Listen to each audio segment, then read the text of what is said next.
যৌবন হইল গোল্ডিপ সিগারেট, যৌবন গোল্ডিপ সিগারেট, পুড়ে গেলি শেষ। দেখি বিভিন্ন পার্কে বিভিন্ন জায়গায় সাক্ষাৎকার নিতে গেলে ছেলের সাথে মেয়ে আছে, হঠাৎ করে যেই ক্যামেরাটা ধরি মেয়েটা অমনি দূরত্ব বজায় রাখে, কারণ এরা খুব চালাক। ওরা এত চালাক, যেই ক্যামেরা ধরি ভাই আপনি এসেছেন গদখালিতে, আপনার সাথেই ডাকে, অমনি উনি হাঁটা দেয়, কারণ ওর হিসেব হইল বাসর রাতে আবার আরেকজনের সাথে বিয়ে হবে, ওর কবে তোমার সাথে আজকে আমি প্রথম কথা বলতেছি। আরে আল্লাহর ওলি, আজকে তোমার সাথে আমার প্রথম দেখা হইলো, এর আগে কোনো ছেলে আমাকে দেখে নাই। তো ছেলেরাও দেখে যাক, সুযোগ একটা পাইছি। কয় আসলে আমরা হুজুরির মুখে ওয়াজ শুনেছি যে যেরকম মেয়ে সেরকম নাকি ছেলে হবে, যেরকম স্ত্রী সেরকম স্বামী। তো তুমি তো আসলে কোনো ছেলের সাথে কথা বলো নাই, আর আমি একেবারে খাঁটি আল্লাহর ওলি, কি আমিও তোমার মতো। আমরা এখন দেখতে পাচ্ছি এখন নতুন করে আইন হয়েছে, যদি স্ত্রী পরকিয়া করে আর একজনের সাথে বেরোয়েও যায়, তারপরেও এই স্বামীর নামে মামলা করে যে আমার কাবিনীর টাকা দে। আছে না নাই? ওরে বাবা কি জ্বালাই যে জ্বলতেছি, এ কথা বেশি জোরে বলবো না বাড়ির কাছে, তাইলে আবার আমারও সমস্যা হতে পারে। কি আমি এই জন্য আসতে দিনি, কইছি বাড়ি থেকে অশোনো, কারণ কনে কি বলবা না, কালকে দেখা যাচ্ছে লক করে বসে থাকবেন, ঝামেলা সবাই আছে, কই লাভ নেই। চেয়ারম্যান কাউন্সিলে নেতৃত্ব দেয়, কত মানুষের কানে থাপ্পড় মারে, কত মানুষের বিভিন্ন ভাবে হেনস্থা করে, বিচার করে, শাসন করে, কিন্তু বাড়িতে যেয়ে ওই চেয়ারম্যানও ম্যাও ম্যাও ম্যাও ম্যাও করে। আছে না নাই? এই অবস্থা চারিদিকে। আমার মা বোনেরা, আল্লাহর নবী বলেছেন বার্ধক্য আসার আগে যৌবনকে গুরুত্ব দাও। ও গো আমার মা বোনেরা, তরুণ তরুণীরা বাইসাইকেল চালায়ে খুব উদ্দামে যাও, আসার পথে স্কুল কলেজ থেকে কি কায়দায় ফেরো, তাও আমরা দেখি, এই এলাকায় দেখি। শুধু তাই না, সারা বাংলাদেশে ঘুরি, দেখি না দেখি নে? ও আমার ভাইয়েরা, ও গো মা বোনেরা, ও গো যুবকেরা, তরুণেরা, শুনে নাও, আল্লাহর নবী বললেন 5টি বিষয়ের পূর্বে 5টি বিষয়কে গুরুত্ব দাও। তার মধ্যে প্রথম নম্বর হলো বার্ধক্য আসার আগে যৌবনকে গুরুত্ব দাও। যৌবনকালে যদি কোনো মেয়ের বিয়ে না হয়, তাইলে বলেন একটু বয়স বেড়ে গেলে কি বিয়ে দেয়া যায়? দেয়া যায় বলেন? একটু বয়স বেড়ে গেলে আর বিয়ে হইতে চায় না। অনেকে ইচ্ছা করলো মেয়েকে মাস্টার্স ডিগ্রি পাশ করাবে, এটাও করালো, কিন্তু এখন আর কেউ বিয়ে করতে চায় না, বয়স হয়ে গেছে। ওগো আমার মা বোনেরা, শুধুমাত্র এতটুকু বয়স হয়ে যাওয়ার জন্য যদি আপনার বিয়ে হতে না চাই, তাহলে বুঝে দেখেন আপনার এই যৌবনের কোনো দাম আছে নাকি। এই জন্যে মমতাজ সুন্দর করে গেয়ে দিয়েছে, এই জন্যে ভাইয়েরা আমার, যৌবনকালকে গুরুত্ব দিতে হবে। এই যৌবনে যারা যৌবনের শক্তি প্রদর্শন করো, তাদেরকে বলতে চাই এই যৌবন থাকবে না। এখানে বৃদ্ধ মানুষ যারা রয়েছে, তোমাদের সামনে যত বৃদ্ধ মানুষ ঘুরে বেড়ায়, তাদেরকে দেখে নাও, এরাও একদিন যুবক ছিল, এদেরও একদিন রক্তের গরম ছিল, যৌবনের গরম ছিল, এদেরও একদিন শক্তি ছিল, এদেরও একদিন সাহস ছিল, এদেরও একদিন এমন পাওয়ার ছিল, যেই পাওয়ারে গোটা দেশের মানুষ শুধু নয়, গোটা এলাকার মানুষ শুধু নয়, তার ভয়ে ভীত হয়ে থাকতো মানুষেরা। এমনও অনেক শক্তিশালী মানুষ ছিল যে তাদের নাম শুনে হরিণ আর বাঘে এক ঘাটে কি পানি খায়, এমন পাওয়ারফুল আছে না নাই?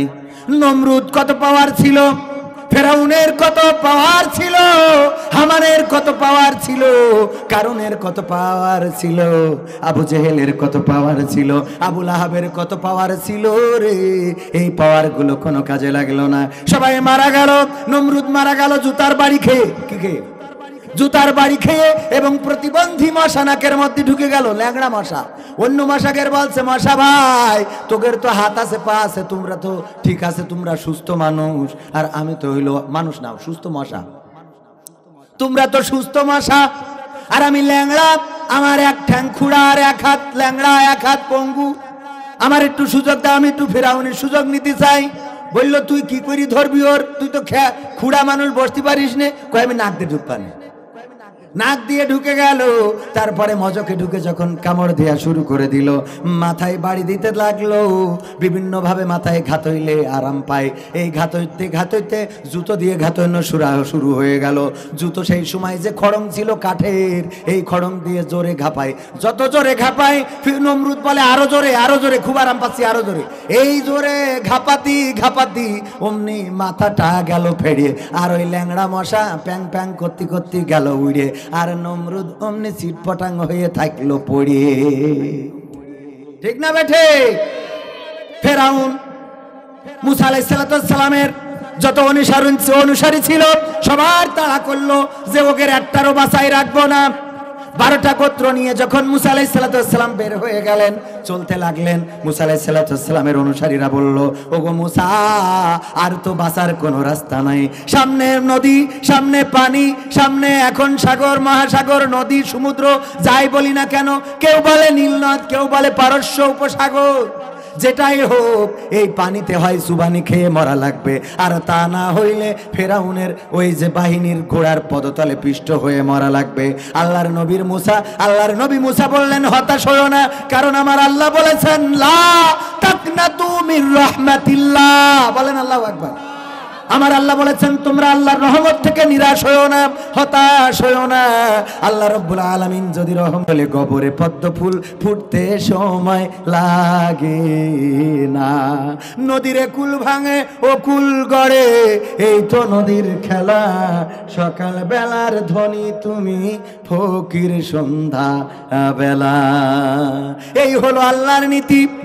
সকাল বেলার ফকিরকে সন্ধ্যায় ধনী বানিয়ে দেয়, সকালবেলার বাচ্চাকে সন্ধ্যায় ফকির বানিয়ে দেয়, আবার সকালবেলার ফকির সন্ধ্যায় রাজা বাচ্চা হয়ে বাড়িতে ফিরে আসে।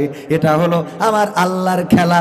এই খেলার সাথে এই খেলাটা যারা বুঝেছে, ওরা কোনোদিন অন্যায় করে না, ওরা কোনোদিন অপরাধ করে না, ওরা কোনোদিন গুনাহ করে না, ওরা কোনোদিন জেনা করে না, ওরা কোনোদিন ব্যভিচার করে না, ওরা কোনোদিন অন্যের মাল ঠকায় না, ওরা কোনোদিন অন্যের আল বেকা করে না, ওরা কোনোদিন সুদ খায় না, ঘুষ খায় না, ওরা কোনোদিন অন্য মানুষের সাথে দুর্ব্যবহার করে না। যারা আল্লাহর খেলাটা বুঝেছে, যারা আল্লাহকে চিনেছে, যারা আল্লাহকে পেয়েছে, ওরা আল্লাহকে পাওয়ার জন্য আরো সিজদায় পড়ে থাকে। যেমন আমার নবী সাল্লাল্লাহু আলাইহি ওয়াসাল্লাম সিজদায় থাকতেন, নামাজে রুকুতে থাকতেন। আল্লাহর নবী যখন নামাজে দাঁড়াতেন, অর্ধরাত চলে যেত, এক রুকুতে অর্ধরাত চলে যেত। আম্মা আয়েশা রাদিয়াল্লাহু তাআলা আনহা বলেন, আমি বিশ্ব নবী যখন সিজদায় পড়ে থাকতো, আমি দেখতাম যে বিশ্ব নবী হয়তো বা ইন্তেকাল করেছে। এত লম্বা সিজদা দিত যে আল্লাহ নবী কি বেঁচে নাই। আমি পায়ে চিমটি কাটতাম, আল্লাহর নবীর পায়ে যখন চিমটি দিতাম তখন পাটা নড়ে উঠতো, বুঝতে পারতাম আল্লাহর নবী পৃথিবীতে আছেন, বেঁচে আছেন। এত লম্বা সিজদা দিতেন। আম্মা আয়েশা রাদিয়াল্লাহু তাআলা আনহা বললেন, ওগো বিশ্ব নবী, আপনার জীবনের সমস্ত গুনাহ তো মাফ করে দিয়েছে, পূর্বের গুনাহ এবং পরের গুনাহ। আপনি যদি গুনাহ করেন তাও মাফ, আর যদি পূর্বে করে থাকেন তাও মাফ, যদিও আমার বিশ্ব নবী জীবনে কোনো গুনাহ করে নাই। আম্মা আয়েশা বললেন, আপনার জীবনের তো সকল গুনাহ মাফ, আপনি জান্নাতে শুধু যাবেনই না, বরং আপনি আমাদেরকেও জান্নাতে সুপারিশ করে নিয়ে যাবেন, আপনি সুপারিশকারী। তারপরেও কেন আপনি এত লম্বা সিজদা দেন, কেন এত লম্বা রুকু করেন, কেন এত লম্বা নামাজ আদায় করেন ওগো নবী? আল্লাহর নবী বললেন, ওগো আয়েশা, শুনে নাও, আমাকে আল্লাহ রাব্বুল আলামিন এত নিয়ামত দিয়েছেন। আমি ছিলাম অসহায়, আমি এতিম ছিলাম, আল্লাহ রাব্বুল আলামিন আমার সহায় হলেন। আমি গর্ভে থাকতে বাবা হারিয়েছি, আমি 6 বছর বয়সে মাকে হারিয়েছি, 10 বছর বয়সে দাদাকে হারিয়েছি, আমি আমার চাচাকে হারিয়েছি, আমি আমার প্রিয় স্ত্রী খাদিজাকে হারিয়েছি, আমার ছেলে সন্তানগুলো হারিয়েছি। এত কষ্টের মধ্যে থেকেও আল্লাহ রাব্বুল আলামিন আমাকে মদিনায় ক্ষমতা দান করেছেন। আমি মদিনা শাসন করি, এখানে নামাজ কায়েম করেছি, এখানে যাকাত কায়েম করেছি, আল্লাহর আইন কায়েম করতে পেরেছি। ওগো আয়েশা, যে আল্লাহ আমার এত নিয়ামত দিলেন, তুমি বলো সেই আল্লাহর শুকরিয়া আদায় করার জন্য কি আমি আল্লাহর কাছে সিজদায় পড়ে থাকবো না? অথচ আমরা আল্লাহকে চিনি না, আমরা আল্লাহকে জানি না। আমার কথা যদি বলি, এই গ্রামের মানুষ কবির বিন সামাদকে তো সবাই ভালোভাবেই চেনেন। বাবা মারা গেল, আজকে 20 বছর পার হয়ে 21 বছর চলছে। বাবা যখন মারা গেল তখন 0 ছিলাম, খাবার নাই, ঘরে তরকারি নাই, পান্তা ভাত, কাঁচা মরিচ আর কাঁচা পেঁয়াজ, পরীক্ষার ফি দেওয়ার মতো টাকা নাই, কলেজের ফি দেব টাকা নাই। আপনাদের বাজারে, আমাদের ছুটিপুরের বাজারে রহিমের হোটেল চেনেন কিনা? মারা গেছে। এই রহিমের হোটেলে 30 টাকা দিন মজুরি নিয়ে কাজ করতেও আমি ওই হোটেলে গিয়েছি। জোট খাটার জন্য মাঠে গিয়েছি, কিন্তু দুঃখজনক হলেও সত্য, আমাকে কেউ কাজে নিত না। কয় বসে থাকো, টাকা নিয়ে বাড়ি যেও, কাজ করা লাগবে না। অভাব ছিল, মানুষ বুঝতে চায় নাই। আজকে 20 বছর পরে আল্লাহ রাব্বুল আলামিন কোথায় এনেছেন? এটা কার দান? এটা কি মানুষ দিতে পারে? কে দিয়েছেন? এটা শুধুমাত্র আপনাদের অনুপ্রেরণা দিতে বললাম।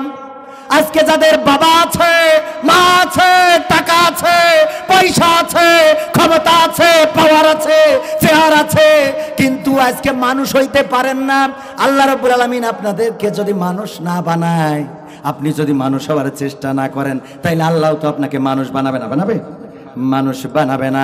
আজকে সব থাকার পরেও যদি আপনি কোরআনের পথে চলতে না পারেন, যদি আপনি আল্লাহর প্রিয় না হতে পারেন, যদি আপনি আপনার লাইফটাকে উন্নতি করতে না পারেন, তাহলে বুঝে নেবেন আপনার ধ্বংস দুনিয়া এবং আখেরাতের 2 জায়গায়। কারণ সব আছে পৃথিবীতে। দেখবেন সবচেয়ে অসহায় মানুষগুলো প্রতিষ্ঠিত হয়েছে। পৃথিবীতে যত মানুষ প্রতিষ্ঠিত হয়েছে, তাদের ইতিহাসগুলো খুঁজে দেখবেন অসহায় মানুষেরা প্রতিষ্ঠিত হয়েছে। কারণ এই অসহায় মানুষগুলো তারা তাদের ভাগ্যকে পরিবর্তন করার জন্য পরিশ্রম করেছে, পাশাপাশি আল্লাহর কাছে সাহায্যও চেয়েছে। মুনাজাত লম্বা হইলে অনেকেই সমালোচনা করে, আছে না নাই? মুনাজাত কেন হুজুর এত লম্বা করলো? আমি বললাম, মুনাজাত করা মানে সুপারিশ করা। কি করা? সুপারিশ করা, আল্লাহর কাছে চাওয়া, ও গো আল্লাহ, তুমি আমাকে খেতে দাও, তুমি আমাকে পড়তে দাও, তুমি আমাকে সন্তান দাও, তুমি আমার দিনাগুলো শোধ করে দাও, তুমি আমার টাকা দাও, পয়সা দাও, সম্মান দাও, তুমি আমার ইজ্জত দাও, তুমি আমার স্ত্রী দাও, নারী দাও, গাড়ি দাও, বাড়ি দাও। এটা আল্লাহর কাছে চাওয়া। আপনি আল্লাহর কাছে চাইলে আপনার রাগ হয়, তো আল্লাহ আপনাকে কিভাবে দেবে? কথা কয় না। অথচ আমরা অন্য জায়গায় সুপারিশ করি। কেমন সুপারিশ? ভিজিএফ এর কার্ড 10 টাকা কেজি চাল। এটার কি কার্ড বলে? হ্যাঁ, রেশন কার্ড। এই রেশন কার্ড 10 টাকা কেজি ধরে চাউল কেনার জন্য আপনি কার্ডটা মেম্বার সাহেব তিনি বললেন যে কার্ড আমি পাইছি হাতে 20টা, কিন্তু লোক আছে 100টা। এখন আপনি আমার হাজী সাহেব সামাদ চাচার বলবেন, আব্দুল সামাদ, তুমি একটু যাও মেম্বারের কাছে, তোমার তো সুসম্পর্ক আছে, একটু যোগাযোগ করে দাও যেন আমার একটা কার্ড দেয় রে।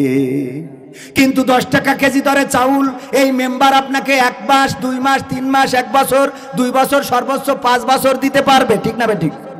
আর আমার আল্লাহ রাব্বুল আলামিন এমন রিজিকের মালিক, আপনি যদি উনার কাছে সুপারিশ করে পৌঁছে যেতে পারেন, তাইলে মৃত্যুকাল আপনার আর রিজিকের কোনো অভাব হবে না।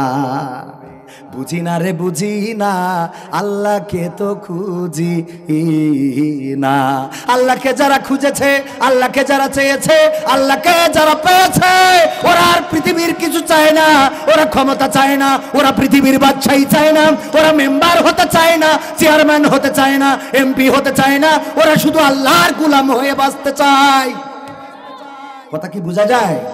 আল্লাহকে যদি আপনি পেয়ে যান, কত মানুষের হিংসা আছে, কত মানুষের অহংকার আছে, কত মানুষ আপনার দিকে চোখ ঢাকা ঢাকা করে তাকাবে। আল্লাহর নবীর দিকে যেভাবে তাকাতো, আল্লাহর নবী একদিন আম্মা আয়েশা রাদিয়াল্লাহু, একদিন খাদিজা রাদিয়াল্লাহু তাআলা আনহাকে বললেন, ওগো খাদিজা, আমি রাতের গভীরে যত রাতে আসি, আমি দরজায় এসে একবার ডাক দিই, খাদিজা। ওগো মা বোনেরা, ওয়াজটা একটু শুনে রাখেন, কাজে লাগবে। কারণ এখন স্বামীর খেদমত তো নারীরা তেমন একটা করেই না গো রে। আবার যদি স্বামীরা একটু খেদমত করতে চাই গো, তাহলে বলে ঢং করার জায়গা খুঁজে পাচ্ছাও না। কি আদর তো করেই না, আবার আদর করতে চাইলে আদর নিতে চায় না। অথচ ফোন করি ইমতে আরেকজনের সাথে কিরা বলটু ভাই, হ্যাঁ বল্টু ভাই, আমাকে কেমন লাগছে? আজকে আমাদের এখানে মাহফিল হচ্ছে, ওখান থেকে আমি লিপস্টিকটা কিনে ঠেটে গেছেছি, কেমন লাগছে শোনা?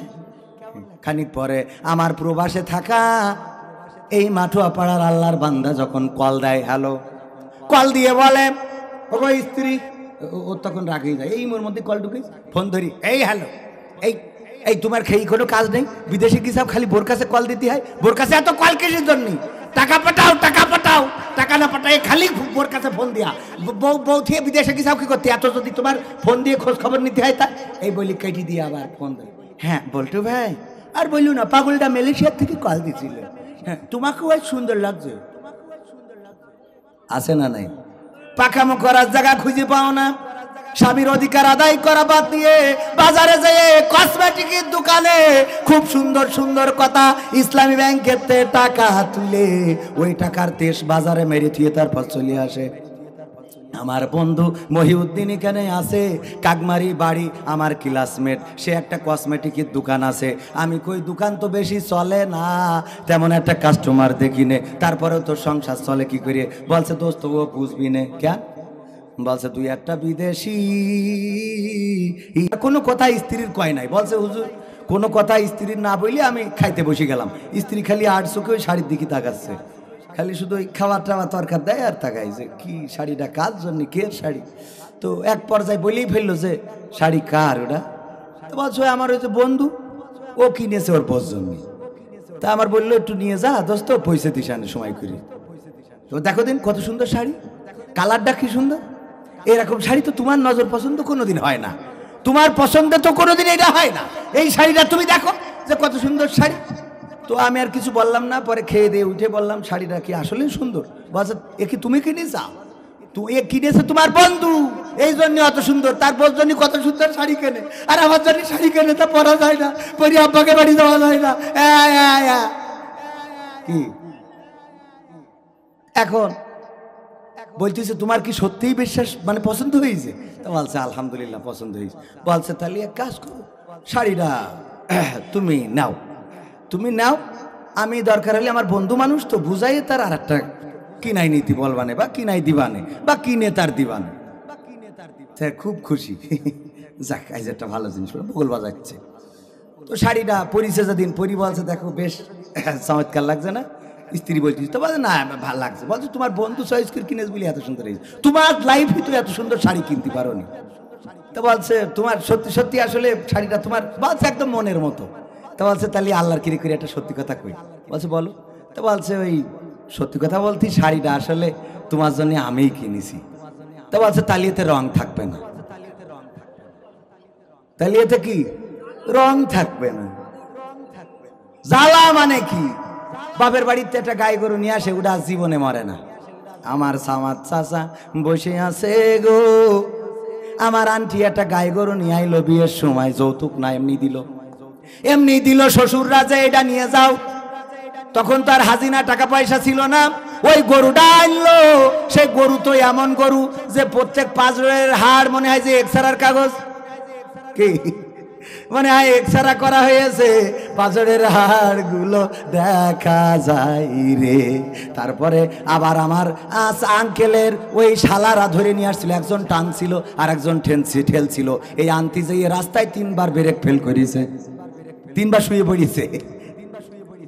এই গরু যে আনলো, আনার পরে ওই গরু, কোন গরু বোঝেন যে তার মানে মোট নেটওয়ার্ক নেই। মানে একজন বলছিল যে আমাকে ছুটিপুরে হাটে একটা গরু নিয়েছি, দাঁড়িয়ে রয়েছে, একটা বাছুর হয়েছে। তো গরুর অবস্থা খুবই খারাপ, হারকুলেস বডি, মানে একেবারে মানে বেকায়দা অবস্থা, মানে এতিম হইতে দাঁড়িয়ে রয়েছে গরুটা নিয়ে। তো গরু যে বেচবে তার কাছে এসে দালালরা জিজ্ঞেস করছে, ও ভাই এই তোমার গরুর দুধ মুধ হয় ভালো, কটটুক করি হয়? বলছে গায়ে জ্বালায় গায়ে বাঁচছে না, দুধ হয় কটটুক করি পাকা। তো এখন এই হইলো এই গাই একটা নিয়ে আইসিছে। আমার আব্দুল সামাদ আঙ্কেল কত কি করলো জীবনে, ঘর বাড়ি টাকা পয়সা সব করেছে না।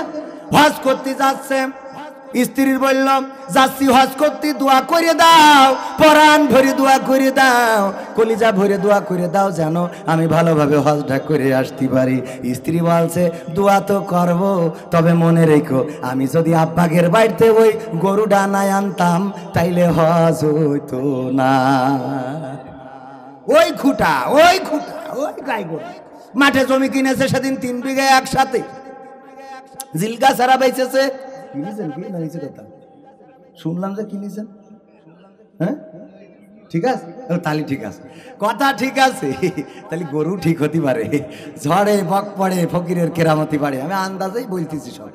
3 বিঘে জমি কিনেছে, ওই মাঠে জিলকা সারা বেচেছে। স্ত্রীর বলছে এই জমি কার নামে রেজিস্ট্রি করবো? বলছে আমার নামে। বুড়ো বয়সে কি করবা? বলছে গাই গরু এনে দিলাম তো মনে নেই। ওরে গাই গরু ওইটার টাইম, এই দেখো টাইম যাচ্ছে, গান মান গাবো কি, এ লেখায় তো এমনি চান্স পাই না। আর জিগর কাছে আমার অনেকেই মানে করতেই দিতে চায় না, কয় যে মনে করে আমি বোধহয় এই লেখার নেতা। দূর ওইসব নেতা মেতা হওয়ার টাইম আছে, নেতা হওয়ার টাইম আছে। নেতা হয়ে কি করব? নেতা হয়ে কোনো লাভ নাই, বরং জবাবদিহিতা আছে না নাই? আপনি নেতা হইলেন, আপনার ওয়ার্ডের মানুষ যদি না খেয়ে থাকে, আপনার ওয়ার্ডে যদি কোনো গরিব দুঃখী থাকে, আপনি যদি বেইনসাফি কোনো কাজ করে থাকেন গোরে, তাইলে এই নেতা হওয়ার কারণে আপনার হাসরের মাঠে জবাবদিহিতা করা লাগবে না? লাগবে না? লাগবে না? লাগবে না? আরো জোরে বলতে হবে, লাগবে না? লাগবে না? অবশ্যই লাগবে। এই জন্য ভাইরা আমার, আমি নেতা হতে চাই না, আমি আপনাদের সামনে বক্তা হতে চাই না, আমি শিল্পী হতে চাই না, আমি নাট্যকার হতে চাই না, আমি হতে চাই আমার আল্লাহর প্রিয় বান্দা, যে আল্লাহর জন্য হয়ে গেছে। আর আল্লাহ যার জন্য হয়ে গেছে, ওর আর কোনো বিষয় নিয়ে চিন্তা করা লাগে? চিন্তা করা লাগে না। আল্লাহ যদি আপনার জন্য হয়ে যায়, আর আপনি যদি আল্লাহর জন্য হয়ে যান, তাইলে আপনার দিনা নিয়ে চিন্তা করা লাগবে না, আপনার ক্ষুধা নিয়ে চিন্তা করা লাগবে না, আপনার সন্তান নিয়ে চিন্তা করা লাগবে না, আপনার স্ত্রী নিয়ে চিন্তা করা লাগবে না। সবকিছুর অভিভাবক হয়ে যাবেন কে? সবকিছুর অভিভাবক কে হবেন? এই আল্লাহর নাম নিতে লজ্জা করে? এমন মানুষ আছে রে, আল্লাহরে ডাকতেও চাই না। আমি যে কথা বলছিলাম, অনেক মানুষ আছে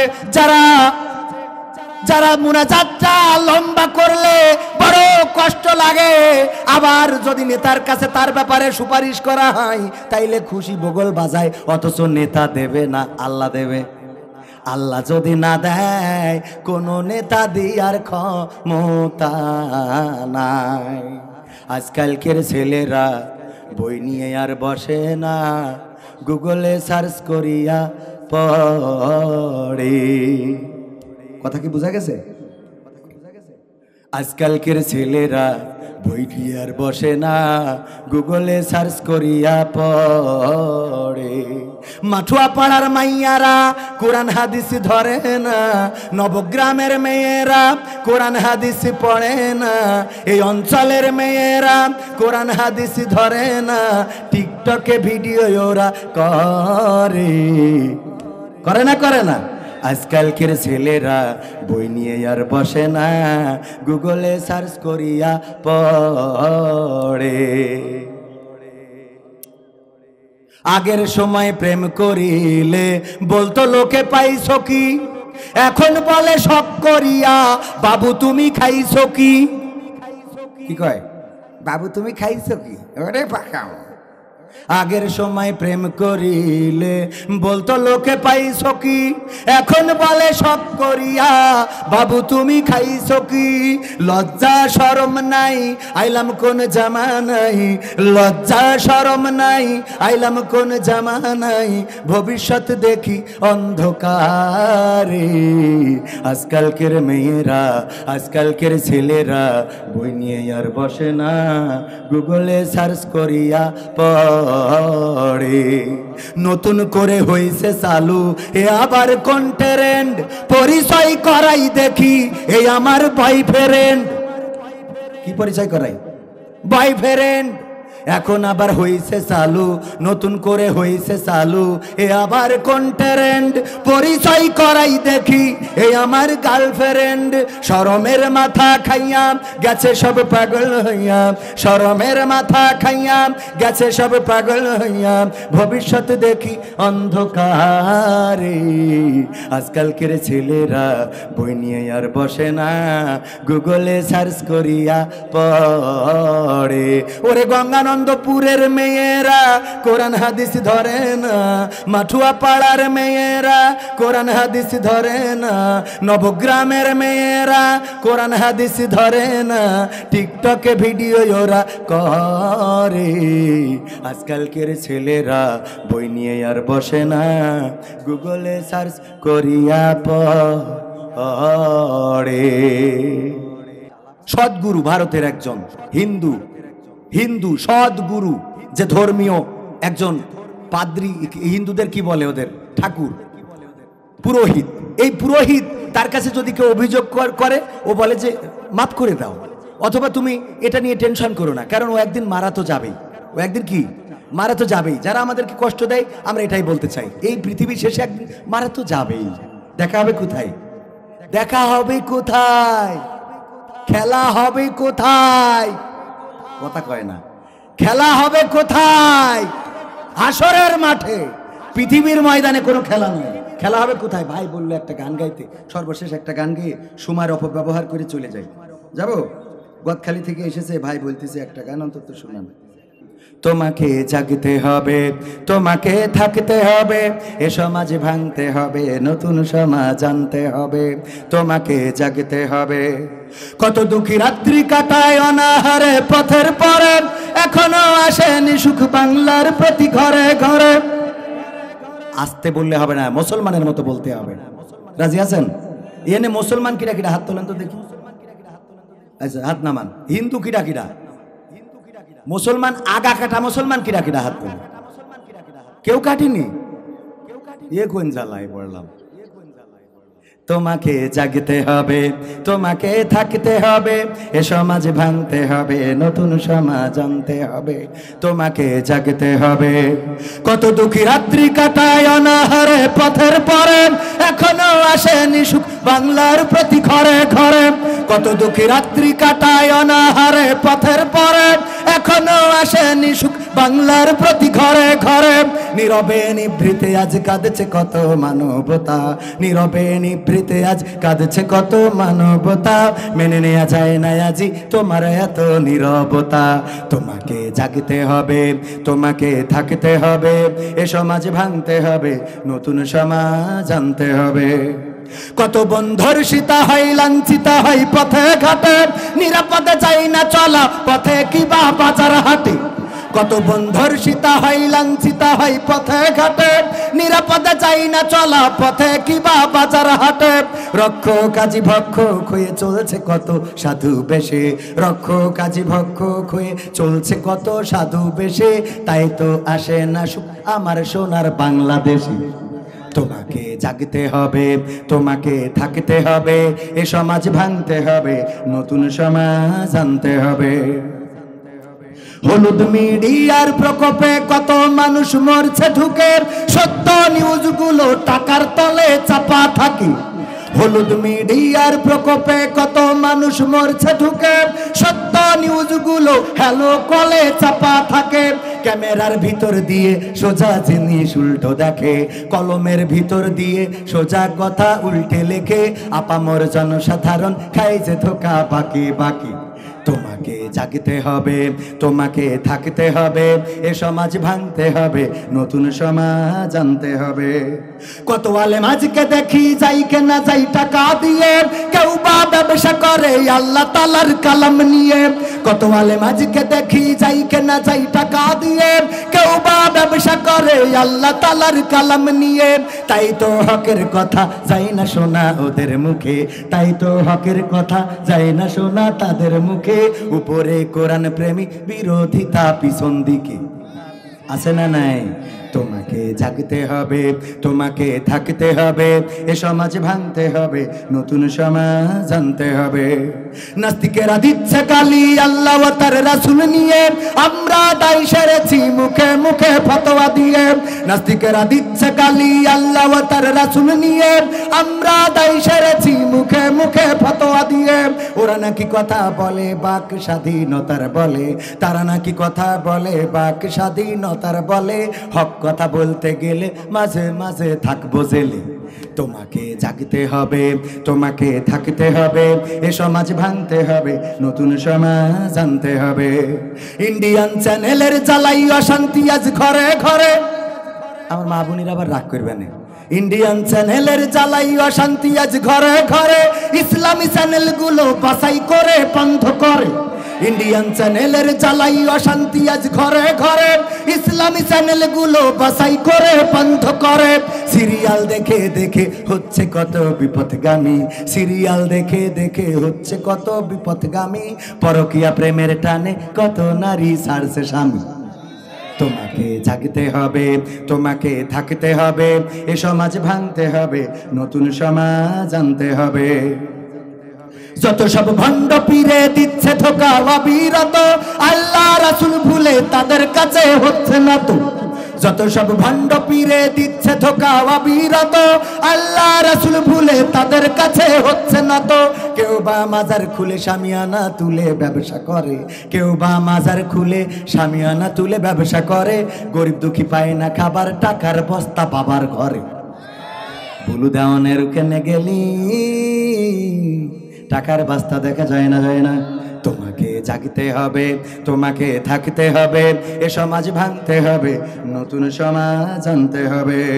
কত খুনি সন্ত্রাসীরা বাইরে ঘোরে বীরের বেশে, কোরআনের পাখাদেমে যারা বন্দী আছে খাসার দেশে। কত খুনি সন্ত্রাসীরা বাইরে ঘোরে বীরের বেশে, কোরআনের পাখি দেখো বন্দী আছে খাসার দেশে। কোথাও বিনা বাধায় যায় না বলা হকের কথা, কোথাও বিনা বাধায় যায় না বলা হকের কথা। রক্ত দিয়ে কেনা এটা কেমন স্বাধীনতা।